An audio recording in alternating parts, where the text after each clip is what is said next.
Okay. Hello, everybody. My name is Ariana Hones, and I'm the Southeast organizer with Wisconsin Conservation Voters. And I'm so excited to have Milwaukee Water Commons here today to chat with us. So I will just let them introduce themselves. Whoever wants to go first. Hi, everyone. My name is Brenda Coley. I'm the co-executive director of Milwaukee Water Commons. And I'm Kirsten Shead. I am the other co-executive director of Milwaukee. Amazing. All right. So I always like to start by just asking what your first experiences with community activism were. So how did you kind of just start getting involved with caring for your community? And this could be, really recent or a really long time ago, whatever comes to mind. Well, for me, it was a really long time ago. I was probably my first experience. Was probably when I was about 11 or 12 years old, and I organized a Black History Month protest at my grade school. Oh. So yeah, that was a long time ago. I love that. I was actually pondering this question a little and having a hard time landing at something, but so I was going to kind of cheat and pivot and say I think what really activism in its truest sense really was something I engaged in more as an adult than I did when I was younger. I think there were hints of it, but it was actually kind of rubbing up against people that were just long-time activists who had a lot of history that really kind of pulled me up into that way of doing work. Mm-hmm. Yeah. So with that in mind, what was the turning point for creating Milwaukee Water Commons? How did it kind of start? What was the genesis of it all? Well, it's an interesting kind of thing. I always make this joke that Kirsten hired me and then I hired her. So, but Kirsten, you may want to start because you were involved with Milwaukee Water Commons long before me. Yeah, so I was involved as a kind of a community partner, just an interested collaborator, right from the beginning when Ann Brummett and Alexa Bradley had this idea to really, they were starting a conversation about what it meant to truly be a water-centric city, because the city of Milwaukee and the business community, the city leadership was really positioning Milwaukee. We were starting to build the Global Water Center was in formation. Being this fresh coast, this water-centric city, and they really saw the gap in community engagement in that process, community voice at all. And so they started doing interviews with stakeholders and definitely people kind of from different walks of life than were normally involved in the water sector. So artists and creatives and after-school programs and a diverse community rather than just kind of the water scientists. And out of that and numerous town halls and community meetings and engagement came really a vision for what it would look like if we were going to really center water as part of our identity and do that in a really multicultural, citywide, cross-sector kind of way. Mm-hmm. So, and then Brenda, when did you come along in the process of the Water Commons? I consider myself as the middle person because Alexa Bradley left and I took her place with Ann Brummett. And then, so I feel like I'm sort of the bridge, and then Kirsten joined Milwaukee Water Commons as co-executive director after that. So we're the second set of executive directors, and we, and Milwaukee Water Commons started, I believe, in what year? 2013? 2013. 2014 was really our formation. Somewhere around there. And for a long time, we were a program of the Milwaukee Environmental Consortium. We became our own nonprofit about a year ago. And I really came on to the organization, because I have a background in public health and in social justice movements and consulting and things of that nature. So, and I didn't know very much. I had not ever really been involved with environmental issues. It was a love at first sight kind of situation for me. I had never been involved. So I just came, and it was really time, I think, in the movement for social justice and environmental causes to meet and to meld. And I think that's where we're at. We're in that kind of situation right now, where there's really a lot of cross sections between these two sectors, you know, on behalf of the environment, and then social justice brings on behalf of the people. So, you know, we have this thing where one's not more important than the other, and are just as important. Yeah. So I kind of have like a two-part question now, but so first, I'd love if you could talk a little bit more about the disconnections that we see in Milwaukee when it comes to our water systems. Like, where are we maybe not connected or connected as well as we could be? But then also, like, how does that, like, in your kind of ideal, perfect world vision, what would the Water Commons be doing, and what are y'all doing in terms of the work to bring people together and to get them connected to water? I'll start off with kind of the philosophical side, and we can drill down, I think, from there. And that is that one of the things that we've done since the beginning is talked differently about water. I think that in general, we often talk about it as, you know, a commodity, something to be managed, something to be controlled. I apologize, I do have cats that may come through. Something to be, managed or controlled or healed, but in general, it's kind of an other. And so we've talked about water as a friend. And what does it mean? We really rely a lot on indigenous understandings of water and being water keepers, and the water having a voice, and also cultural narratives and cultural stories and different perspectives on how we are with water. And so I think that's one of the disconnects that we felt early on, was that we needed to come back to the water in a way that was much more valuing and understanding its poetry, its spirituality. But then we know we're highly disconnected as a society and as a city. We're hyper-segregated, we're very siloed. And so a lot of our work is about connecting people to policy making, connecting people back to the water, connecting our utilities to our people, things like that. Mm-hmm. I mean, the issue also has been that, you know, people have been disengaged from the water through no fault of their own. And so, it doesn't take much to get folks to understand the beauty and the gift of water. But in order, we're trying to teach or engage the community around stewardship. And to be good stewards of the water, you have to have a relationship with the water, not utility with the water, but a relationship with the water. But you have structures in place that disengage folks from. We believe that everyone has a water story. Every culture has a water story. You know, for example, for African Americans here in Milwaukee, the water story could be the Milwaukee River. That was at one time a pathway to freedom for slavery.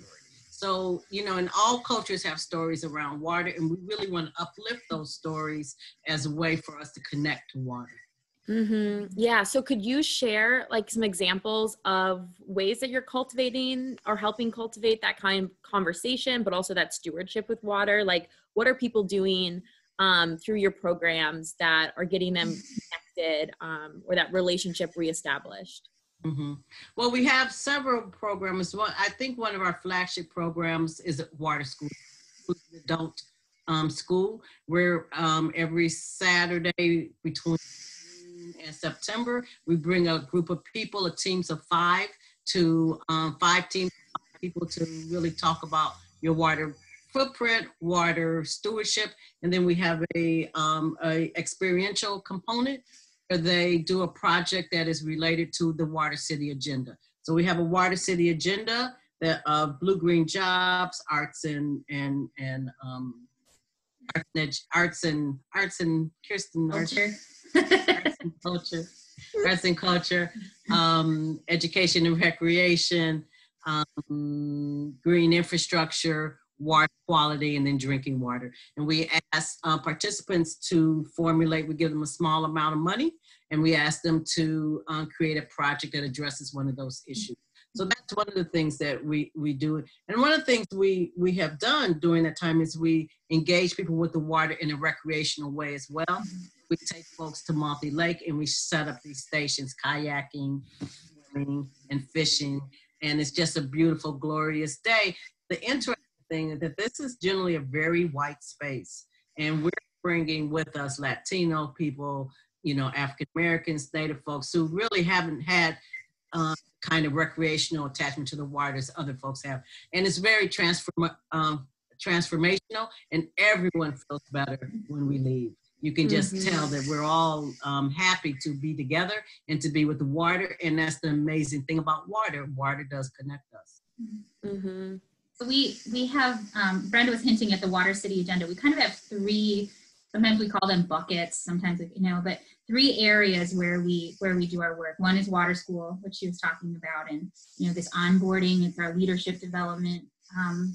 But it touches on the other program areas. Our Water City agenda is a 6-point agenda that was community created. So over the course of like a year and a half, we talked to around 1,500 people is what we approximate, leading up to the formation of that agenda in 2016. So it's got 10-year goals in 6 different areas. And what really struck us was when we took like a mobile watershed rain barrel bike station, which it looks as crazy as it sounds. We pedaled it down to the lake and interviewed people and said, like, what do you think we should focus on? Right? I mean, it was that open. And it wasn't the things that we came to, that our community came to, that are, folks said everyone needs to know how to swim. Everyone has a positive experience recreating on the water. We should know that we have safe, clean, affordable drinking water. We need to reduce flooding. Need jobs. We keep hearing about these green jobs. Where are these jobs? Are they available to us? Those of us who are underemployed, can we get those jobs? So I think that, so we've been working that's our Water City agenda, is really kind of community-driven policy. Like, how do we do policy? How do we make sure that these systems are equitable, that they're safe? So that's, I think, an area where we're really putting a lot of work. And then our third area is our We Are Water celebration, and really encapsulates this cultural, celebratory, spiritual side of water. And it's a festival we have down at the lakefront every year.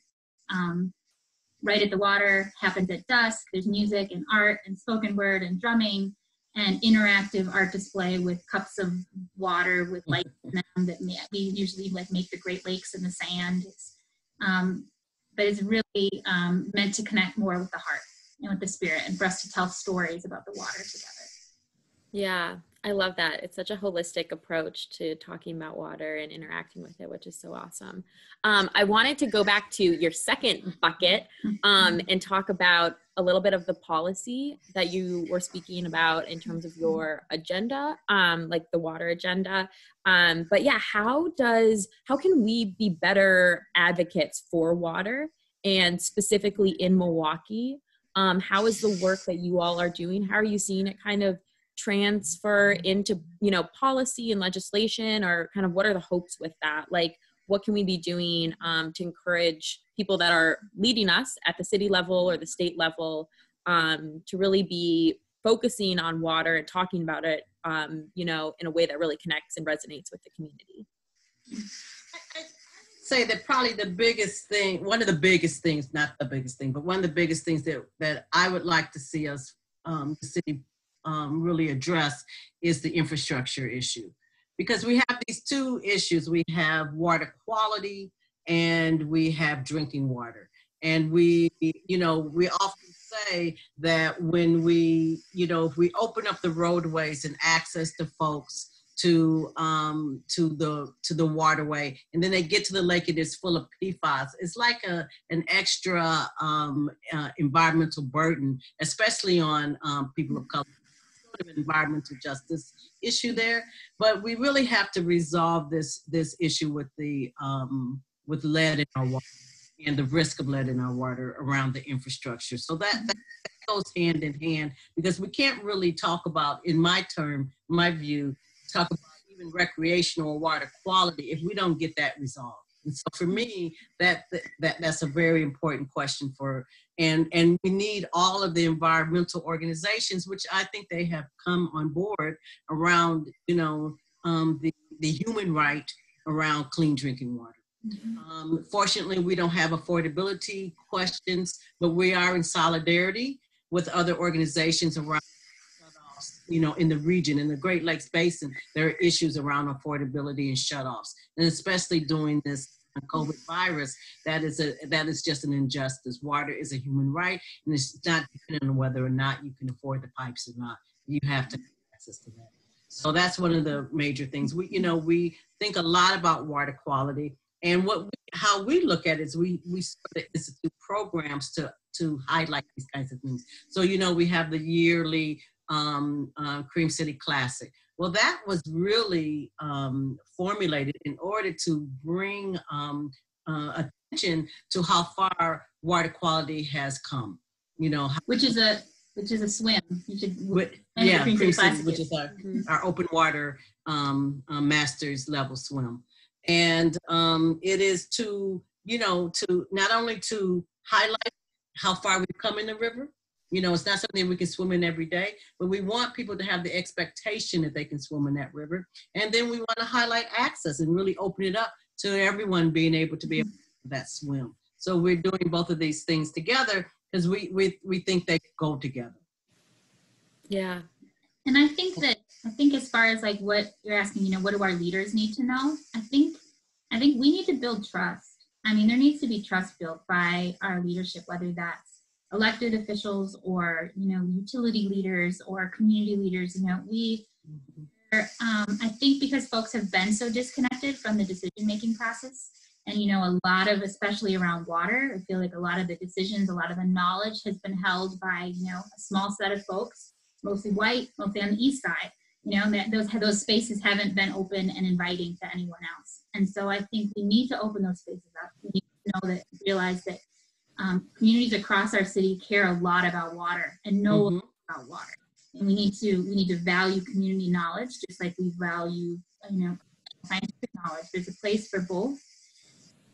So I think if we build trust and really prioritize community engagement, we're going to come up with better solutions, because these are really intractable problems. When we look at the impacts of climate change on flooding, we already have flooding challenges. When we look at these intense rainstorms and what that's going to do, especially to our most vulnerable communities, we need to do the work to make pathways for community engagement so that we can come up with the best decisions that really are going to most we're not going to come up with the best and the right decisions unless we have everyone involved. Yeah.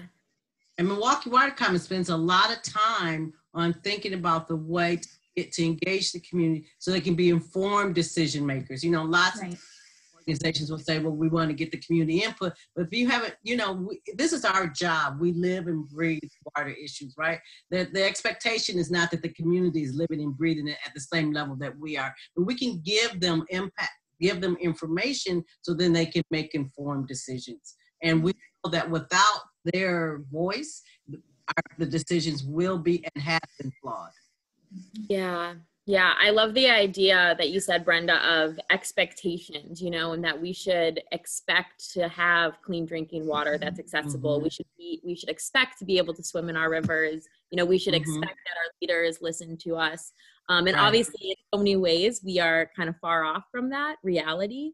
But I think that it's so powerful when you can recognize that, like, it is your right to have clean drinking water. It is your right to have electeds that listen to you and care about your community. So, yeah. So kind of with that in mind, what are some tangible steps that people can take, maybe in today or maybe in this next week, maybe where they're still at home, right? To get more involved in the work that you all are doing or in this conversation about water. And maybe that's even connecting, with the water issues that are going on in Milwaukee or in their city if they're listening from somewhere else. But yeah, what steps can people take to get more connected to water and just advocacy of water? You want to go first?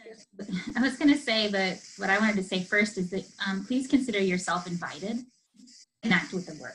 I mean, if nobody has invited you yet, please come into the work of water, even if that's just being aware of your own water use in your home, just think about the water when you're getting a drink or when you're bathing your kids or when you're doing laundry. I mean, it isn't just about personal behavior modification, but sometimes we become more cognizant of the value of water by paying attention to what we're doing with it personally. And then one of the ways, right now we're working from home. Our organization is working from home. A lot of our programs are on pause, at least anything that's in person.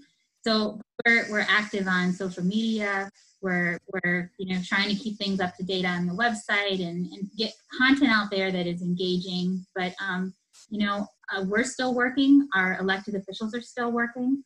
Community leaders are still working. So I think finding ways to communicate. If there's something, if you have a concern or an issue or an interest area, reach out. Look at what we've got up online. I would encourage folks to really take the opportunity to get to know what the water issues are and to educate ourselves on these things. So we have 70,000 lead laterals in the city of Milwaukee that have a risk of leaking lead to our children and to our neighbors and there's no safe level of lead in the body. I would encourage our community to really approach their elected officials around that issue. I would ask folks to really become engaged in some of the decision making and look at some of the issues and find out the relationship between, say, trees and water, or trees and clean water, and look at where the trees are available in the city and where there aren't, and to work to really make sure that we all can share in the benefits of the water, equally and with some intention. So, we're talking about steward, we're talking about reverence for because, we have all that we have. We're not going to get any more. And so we have a responsibility to pass on this for the next 7 generations. So what does that mean, to be more reverent and think about our responsibility to the next 7 generations? Yeah. So then my final question, kind of 2 parts as well, but I'm wondering, because this is Earth Week, what does Earth Week and Earth Day mean for you all this year, especially in light of COVID-19? But also, how are these ideas about stewardship for the earth and stewardship for the water, how does this kind of translate into what a thriving Milwaukee could look like in a more environmentally just world?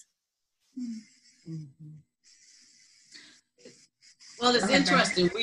We're launching a project around connecting to water. How do we connect with water? And so we're sort of putting this together with Earth Day, that water connects us, and what is the water story, or what is your feelings on water? So we're looking at approaching so that people have engagement with water through different ways, not just one way, but in several different ways. So that's how we're thinking about water in the next coming week or so. I've been really pondering the whole, I think there's a lot of ways that we're talking about this, this situation that we're in. We know that pollution is being greatly reduced, the reduced pressure on transportation and on industry and such. And we also know that people are suffering, and that, the reduction in air pollution doesn't make up for the human suffering and the pain, especially being felt in our community around loss and illness, right? So I hesitate to draw like big conclusions. I think there's something to be said about, we were talking, Brenda and I, yesterday, about the value of, just pausing, about thinking about how we want to restart. Are there things that we've become more aware of, maybe as a society or community, that happen to be, in Earth Day, while we're, more of us are moving around less? Are there ways that we could be thinking about the planet and the people? And we always say that, it's people and planet. And, most times if we do something that's good for the people, it's usually good for the person, right? And so we need to look at solutions that are good for both. So for me, on Earth Day, especially on the 50th anniversary of Earth Day, I know that there was so much hope for huge rallies and people standing up against climate change and demanding better for our planet.